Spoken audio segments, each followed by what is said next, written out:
హైదరాబాద్లో ఈ ఏడాది ఏప్రిల్ జూన్ త్రైమాసికంలో 2.5 మిలియన్ చదరపు అడుగుల ఆఫీస్ స్పేస్ లీజింగ్ నమోదైంది.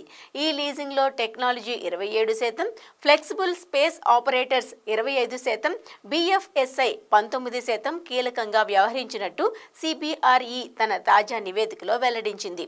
ముఖ్యంగా హైదరాబాద్లో ఈ త్రైమాసికంలో ఆఫీస్ స్పేస్ టేకప్ చిన్న పరిమాణం 50,000 చదరపు అడుగుల కంటే తక్కువ నమోదైనట్టు తెలిసింది. ఇక ఈ త్రైమాసికంలో హైదరాబాద్లో బీసీసీ లీజింగ్ కార్యకలాపాలు 1.1 మిలియన్ చదరపు అడుగులకు చేరుకున్నట్టు వివరించింది. పాన్ ఇండియా ప్రాతిపాదికన ఆఫీస్ రంగం 2025 మొదటి అర్ధభాగంలో అత్యధిక వార్షిక లీజింగ్ సరఫరాను నమోదు చేసింది. లీజింగ్ కార్యకలాపాలు 39 మిలియన్ చదరపు అడుగులను తాకాయి. ఇది వార్షిక ప్రాతిపదికన 3% ఎక్కువ.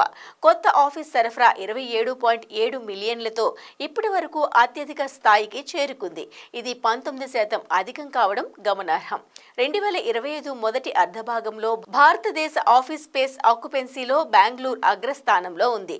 మొత్తం లీజింగ్లో 10.5 మిలియన్ చదరపు అడుగులకు సమానమని 27% వాటాను కైవసం చేసుకుంది. ముంబై 17%, ఢిల్లీ 16% వాటాను కలిగి ఉన్నాయి. సమిష్టిగా ఈ మూడు ప్రధాన మార్కెట్లు జనవరి జూన్ 25 మధ్య మొత్తం ఆఫీస్ స్పేస్ లీజింగ్ లో దాదాపు 60% వాటాను కలిగి ఉన్నాయి. జనవరి జూన్ 25లో టెక్నాలజీ సంస్థలు ఆఫీస్ లీజింగ్ లో కీలకంగా వ్యవహరించాయి. మొత్తం లీజింగ్ లో 25% వాటాతో 9.6 మిలియన్ చదరపు అడుగులు వీటివే. బీఎఫ్ఎస్ఐ ఫ్లెక్సిబుల్ స్పేస్ ఆపరేటర్లు వరుసగా 23% మరియు 17% వాటాను కలిగి ఉన్నాయి. ఇక ఆఫీస్ స్పేస్ లీజింగ్ లో గ్లోబల్ కార్పొరేట్లు 53%తో అగ్రస్థానంలో ఉండగా అదే సమయంలో దేశీయ సంస్థలు 47% ఆక్యుపెన్సీ నమోదు చేశాయి. మరోవైపు జనవరి జూన్ 25లో బీసీసీలు దాదాపు 15.2 మిలియన్ చదరపు అడుగుల స్థలాన్ని లీజుకు తీసుకున్నాయి.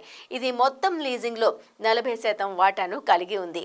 బెంగళూరు 5.2 మిలియన్ చదరపు అడుగులను నమోదు చేయగా చెన్నై 2.7 మిలియన్ చదరపు అడుగులు, ఢిల్లీ 2.6 మిలియన్ చదరపు అడుగులతో ఉన్నాయి. 2025 ప్రథమార్థం భారత్ లో ఆఫీస్ లీజింగ్ కు రికార్డు కాలంగా ఉందని CBRE India chairman Anshuman magazine పేర్కొన్నారు.